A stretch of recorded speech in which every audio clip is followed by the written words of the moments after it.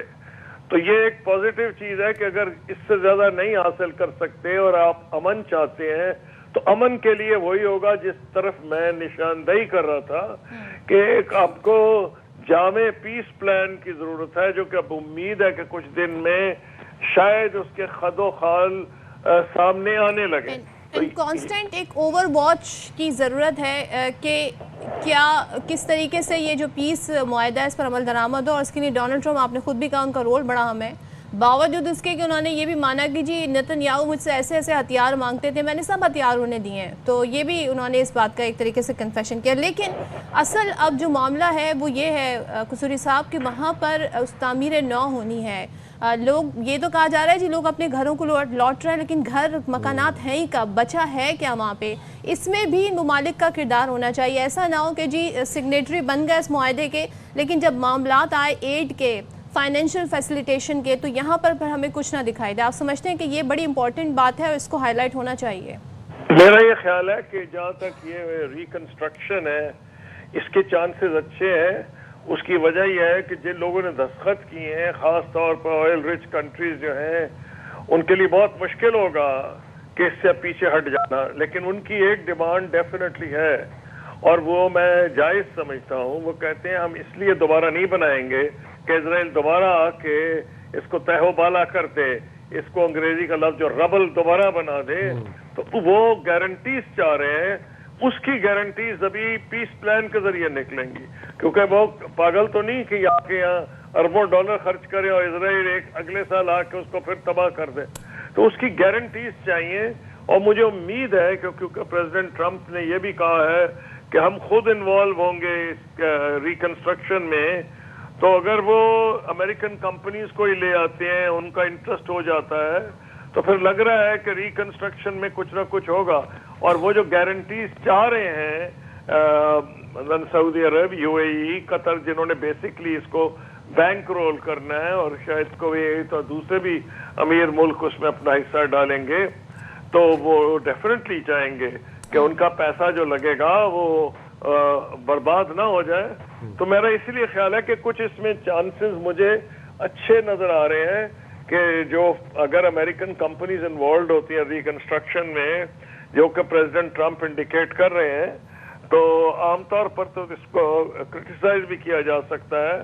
لیکن ان خصوصی حالات جو ہیں، مخصوص حالات جو ہیں، اس میں شاید یہ اچھی بات ہوگی کہ اگر امریکن کمپنیز آ جائیں اور ان کا کیپٹل بھی انوالوڈ ہو، تو ان کو بھی انٹرسٹ ہوگا.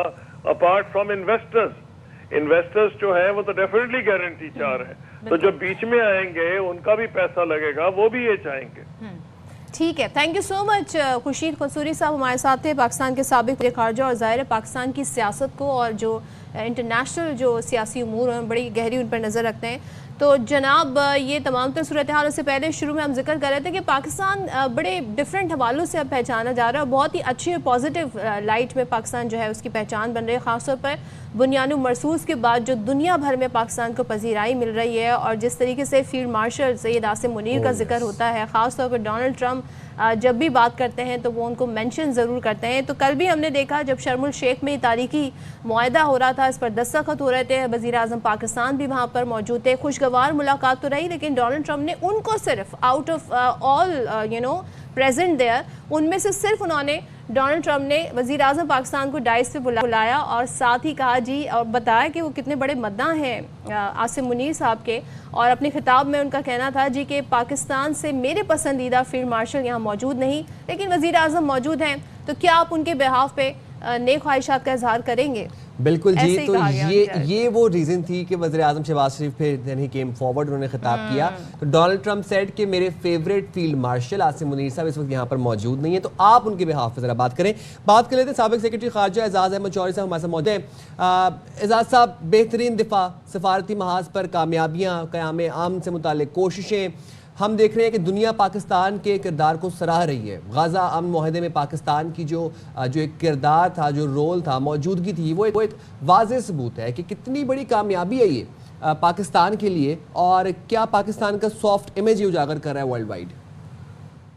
جی شکریہ. میں صدف صاحبہ کے اس ریمارک سے بالکل اتفاق کرتا ہوں کہ یہ تو سب سلسلہ جو مارکہ حق تھا اس سے ہی شروع ہوا، کیونکہ پاکستان نے بھی دیکھا، ہندوستان نے بھی دیکھا اور دنیا نے بھی دیکھا کہ کس طریقے سے ایک جارحیت کا مقابلہ کیا جا سکتا ہے، اور اس وقت سے ہی آپ نے دیکھا کہ پاکستان کا گراف جو ہے مسلسل اونچا جا رہا ہے. اور یہ یقیناً اس وقت بھی یہی ہوا کہ ویسے تو ڈونلڈ ٹرمپ صاحب صرف جو سننا چاہتے تھے اس کے لیے ان کو دعوت دی، اور انہوں نے وہ کہہ بھی دیا. میرے خیال میں اس میں کوئی حرج اس لیے نہیں ہے کیونکہ پاکستان کا بہرحال نام تو دیکھیں اتنے ملکوں کے درمیان ان کو جگہ مل رہی ہے، اور ہندوستان جو یعنی اپنے آپ کو اسرائیل کا دوست کہتا تھا، وہ آج اس پیس پلان میں کہیں نظر نہیں آ رہا. اس ہائی ٹیبل پہ پاکستان بیٹھا ہوا ہے. ترکی اور انڈونیشیا یعنی دو اور بڑے جو ملک ہیں ان کے ساتھ پاکستان کو شامل کیا گیا ہے، باقی تو عرب ملک ہیں. تو میں سمجھتا ہوں کہ ہمارے لیے ایک بہت ہی اچھا موقع ہے. اب ہم پہ یہ ڈپینڈ کرتا ہے کہ ہم اس کو استعمال کیسے کرتے ہیں. یہ پروفائل تو آپ کو مل گیا ہے، اور اس کی وجہ سے ملک میں سرمایہ کاری کے بھی آنے کے بہت چانسز ہیں. امریکہ سے بھی میں روز کوئی نہ کوئی خبر پڑھتا ہوں. کیا ہم اس سب چیز کو استعمال کر سکیں گے؟ اس کے لیے بہت خلط فوکس کرنے کی ضرورت ہے. جی اعجاز صاحب، جیسے آپ نے بھی مینشن کیا کہ پاکستان کے لیے بہت اچھی اپرچونٹی ہے، اور ہم یہ دیکھ رہے ہیں انڈیا ایک طریقے سے اس وقت آؤٹ کاسٹ ہے.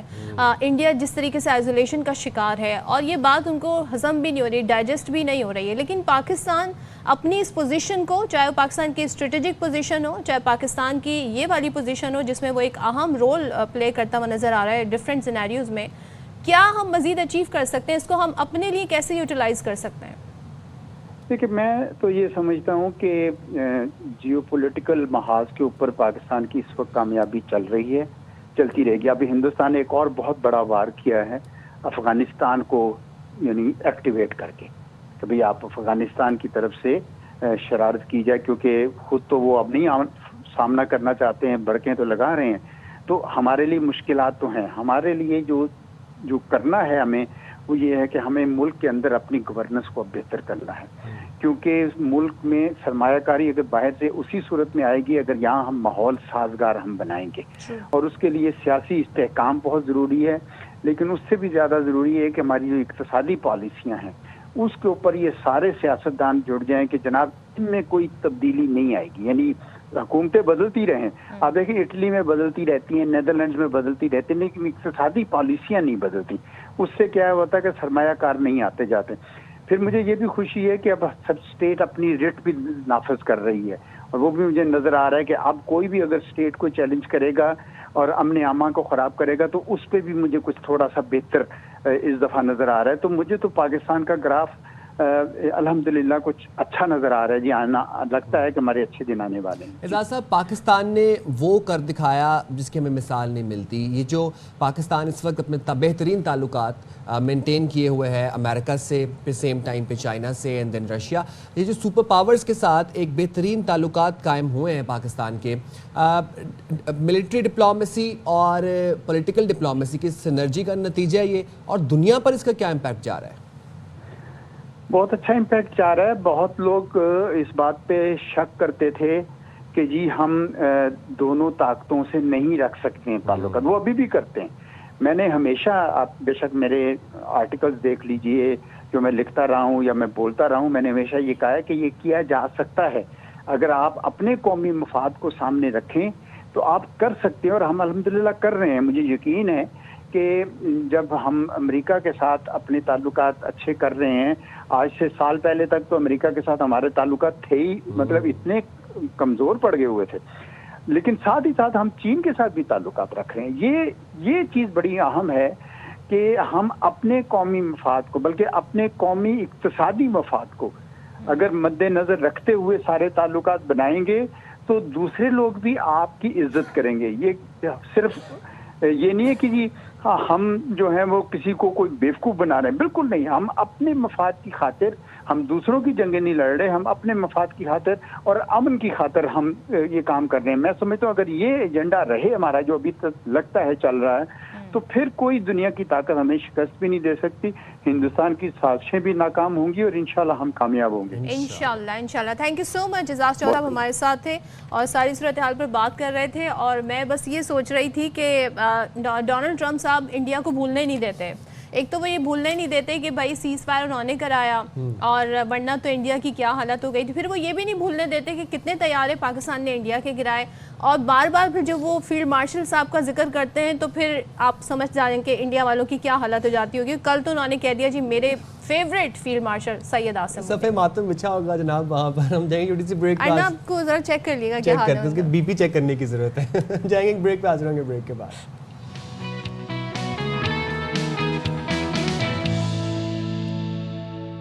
Welcome back once again. بات کریں گے جی پاکستان ساؤتھ افریقہ کے درمیان جو ٹیسٹ میچ جاری ہے لاہور میں. کل اس کا دوسرا دن تھا، اور اس سے پہلے ہم دیکھ رہے تھے بڑی پچ پر جی لوگوں کے تبصرے آ رہے تھے، کامنٹ آ رہے تھے سوشل میڈیا پر. لوگ کہہ رہے تھے بھائی اپنا ہوم گراؤنڈ ہے، کیوں نہیں پچ اپنے حساب سے بنائی. تو جناب پچ نے کمال دکھانا شروع کر دیا ہے، اور لاہور ٹیسٹ کا جو دوسرا ہی دن تھا وہ بڑا دلچسپ ہو گیا. پاکستان نے پھر اسپنرز کی مدد سے میچ میں اپنی گرفت مضبوط کی، اور قومی ٹیم پہلی اننگ کے ذرا سے ذکر کر لیتے ہیں، انہوں نے 378 رنز بنا کر آؤٹ ہوئی تھی. سلمان علی آغا بھی سینچری مکمل نہ کر سکے تھے، 93 پر آؤٹ ہوئے تھے. دوسرے دن شاہین مجموعی طور پر جو سکور میں ان کا صرف 65 رنز کا اضافہ کر سکے، جبکہ مہمان ٹیم نے دوسرے دن کا جو کھیل تھا ختم ہونے تک 6 وکٹوں کے نقصان پر 216 رنز بنائے. تو آج تیسرا دن کا آغاز ہے. جلدی سے پھر بات کر لیتے ہیں. ہمارے ساتھ موجود ہیں ہمارے توصیف بھائی، سابق پلیئر بھی ہیں اور کیا مایہ ناز پلیئر ہیں. توصیف بھائی بہت شکریہ، آپ نے باخبر سویرا کے لیے وقت نکالا. کیسے انالائز کر رہے ہیں اس تمام تر سیریز کو؟ اور پچ کے اوپر بڑے تبصرے کیے جا رہے تھے، اور یہ کہا جا رہا تھا کہ جو پچ ہے وہ ہمارے اسپنرز کو ہیلپ کرے گی نہیں کرے گی. آپ کا کیا انیشیل انالیسز ہے؟ نہیں بالکل ٹھیک، اور ظاہر ہے کہ ہوم ٹیم ایڈوانٹیج لیتی ہے، مگر وہ پچھلا والا جو ملتان میں ہم نے لیا تھا وہ تو ایکسٹرا آرڈنری تھا، اس لیے کہ وہ پچ جو ہے وہ بہت ہی مشکل ڈال رہی تھی. بٹ یہ پچ بیٹنگ کے لیے بڑی سازگار ہے، اور جبکہ میں سمجھتا ہوں کہ رنز پاکستان نے تھوڑے کم کیے ہی ہوں گے. آپ نے دیکھا کہ 15 یا 20 رنز پہ 4 5 وکٹس پاکستان کے بعد میں گر گئے، اور میرے حساب سے تو 500 کے اوپر چلا جانا چاہیے تھا کسی بھی صورت میں، اور نہیں کر سکے. بہرحال ان کے یہاں سے بولنگ بہت اچھی ہوئی ہے، اسپنر لے کے آئے ہیں، وہ سوامی آئے ہیں اور انہوں نے بڑی اچھی بولنگ کی. بٹ پاکستان نے رپلائی اچھا کیا. شروع میں وہ لوگ بہت اچھا کھیلے تھے، لیکن آئی تھنک میرا خیال ہے جس نے یہ پچ بنائی گئی تھی اس ابھی تک تو وہ ٹھیک ہے، لیکن اب ہمیں کرنا یہ ہے کہ ان کے 4 وکٹس باقی ہے، ایٹ لیسٹ کم سے کم 100 رنز کی ہم لیڈ لیں، اور اس کے بعد اگر جس طرح کا پچ کا بیہیویئر ہے، اگر 200 رنز ہم بنا لیتے ہیں تو 300 رنز 4تھ اننگ کے لیے بہت کافی ہو جائیں گے. بٹ یہ دیکھ لیں کہ ان کے پلیئر جو ہیں کھیلتے ہیں. ہمارا ایک ہی نعمان جو ہے اس نے ایکسٹرا آرڈنری بولنگ کی ہے، اور اب اس وقت تو یہ لگ رہا ہے کہ شاید حسن علی کو نہ کھلاتے تو اچھا تھا. بٹ ظاہر ہے کہ دیکھا لاہور کی پچ اکثر اس طرح کی کھیلتی ہے، بہت زیادہ خراب نہیں کھیلتی جس طرح کہ میں نے ذکر کیا ملتان کا. تو آئی تھنک 100 رنز کی اگر پاکستان لیڈ لے لیتا ہے، اپر ہینڈ ہے، تو یہ ٹیسٹ میچ جیت جائے گا. بالکل آپ نے صحیح کہا توصیف بھائی، کہ جب ہم بھی دیکھ رہے تھے کہ 313 پر 5 آؤٹ تھے، پھر 378 پر آل آؤٹ ہو گئے، پاکستان بڑی جلد بازی میں یہاں پر ہمیں اپنی وکٹیں جو ہے گواتا ہوا نظر آیا. ایک چیز میں جاننا چاہ رہی ہوں، بڑا اس پہ تبصرہ ہو رہا ہے جی کہ جب شان مسعود کھیل رہے تھے تو شان پولک نے بھی اس پر کامنٹ کیا کہ بھائی لوگ وہاں سے کہہ رہے تھے کسی طرح کیپٹن آؤٹ ہو تو بابر اعظم آئے. بابر اعظم آئے تو انہوں نے صرف 23 رنز اسکور کیے، جبکہ ٹیسٹ میں تو بھائی آپ جتنی ڈاٹ بال کھیل لیں کیا ہے، لیکن اسکور تو کر کے جائیں. تو یہاں پر یہ مجھے سمجھ نہیں آتا کہ ہم کیوں یہ نہیں دیکھ پاتے کہ جی کون سا پلیئر اس وقت اس کی امپورٹنس ہے، کس کی نہیں. تو بڑے میرے لیے بھی بڑا حیران کن تھا کہ جس طریقے سے ٹھیک ہے بابر کا ایک اپنا ریکارڈ ہے، بٹ سٹل ہمارے باقی پلیئرز اگر اچھا پرفارم کر رہے ہیں تو اپریسیشن تو بنتی ہے. نہیں بالکل، جو اوپننگ ہماری بہت زبردست ہوئی ہے. اور دیکھیں میں تو ایک چیز جانتا ہوں، ٹھیک ہے پبلک ہے، پبلک کچھ بھی کہہ سکتی ہے، اور ظاہر ہے